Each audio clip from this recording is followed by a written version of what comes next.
Hi friends, एक सवाल था कि ज़िंदगी में दुख क्यों है। तो दोस्तों, इसके लिए तो एक गाना भी बहुत पॉपुलर रह चुका है, दोस्ती फिल्म का। बहुत पुराना मूवी है, it's an old film, very very popular movie Dosti. So the song goes like this. राही मनवा दुख की चिंता क्यों सताती है, दुख तो अपना साथी है। सुख है एक छाव ढलती आती है जाती है, दुख तो अपना साथी है। So friends, like this song goes, दुख ये हमेशा की ही स्थिति है, ये मानसिक स्थिति है दुख की। बहुत बार हम दुख से दूर जाने की कोशिश करते हैं कि नहीं, मुझे ये नहीं चाहिए, मुझे दुख नहीं चाहिए, मुझे सुख ही चाहिए। अगर हम डीपली थोड़ा समझे, सुख मतलब हमारे मन की तरह चीज़ें हो रही हैं और दुख मतलब जो हमारे मन की तरह नहीं हो रही है, जैसे हम चाहते हैं उस तरीके से नहीं हो रही है। तो हम अगर ये एक्सेप्ट ही नहीं करते हैं कि हमारे मन के हिसाब से चीज़ें होंगी या नहीं होंगी, तो दुख हमेशा बना रहेगा। और दुख ये एक परसेप्शन है, ये एक हमारी मानसिक स्थिति है, ये मैं हमेशा बोलता हूँ। अगर हम चीज़ों को पूरी तरीके से देखते हैं तो दुख और सुख ये दोनों साथ एग्जिस्ट करते हैं, ये दोनों साथ ही रहते हैं। कोई भी चीज़ को दो तरीके से दिखा जा सकता है। जैसे अगर आपका एक दांत टूटा हुआ है और अगर आप उसी दांत को लेकर रो रहे हो, बट आपके बाकी के दांत 32 में से अगर एक दांत गया है और 31 है, और अगर आप उसकी खुशी मना रहे हो कि मेरे 31 दांत सही सलामत है, तो आप खुश हो। या फिर एक दांत गया है, उसका दुख मना रहे हो, तो आप दुखी हो। तो एक कहानी है दोस्तों।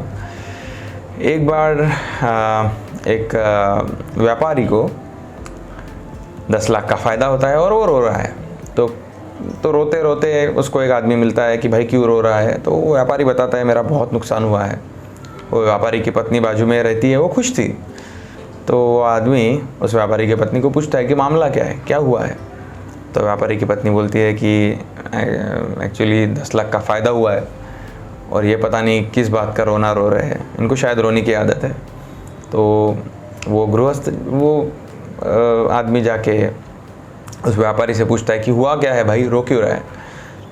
तो व्यापारी बोलता है मैंने 20 लाख का फ़ायदा एक्सपेक्ट किया था इस साल और 10 लाख का हुआ है, मतलब मेरा 10 लाख का नुकसान है। तो इस तरीके से ही दुनिया है दोस्तों। अगर जो है उसमें खुश नहीं हो तो दुख हमेशा साथ ही रहेगा, और जो है उसकी गिनती करते हो तो दुख साथ नहीं रहेगा। और कभी दुख से दूर जाने की कोशिश मत करिए। दुख है तो दुख के साथ बने रहिए, दुख को ऑब्जर्व कीजिए, दुख के साथ देखिए कि क्या क्या रिएक्शंस हमारी आती है, माइंड को ऑब्जर्व कीजिए। उस टाइम का जब दुख है तब बेस्ट यूटिलाइजेशन यही होगा, समय का बेस्ट यूटिलाइजेशन यही होगा कि आप खुद को ऑब्जर्व करिए। शायद आपको खुद के बारे में बहुत सारी चीज़ें पता चल जाए जो कभी पता नहीं थी।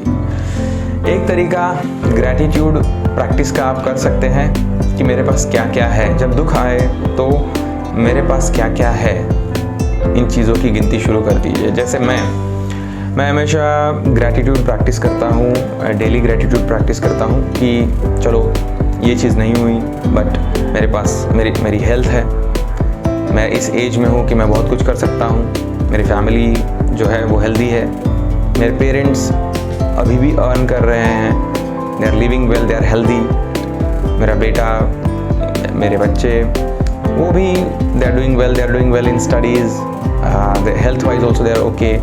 मैं खुद की भी बारे में सोचता हूँ कि mentally I am okay, I am getting food every single day. तो बहुत सारी चीज़ है जो आप ग्रैटिट्यूड में जितने नोट करो उतने कम है।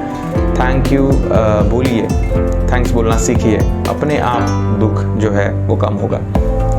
So try this, practice this and let's see what happens. Thank you दोस्तों।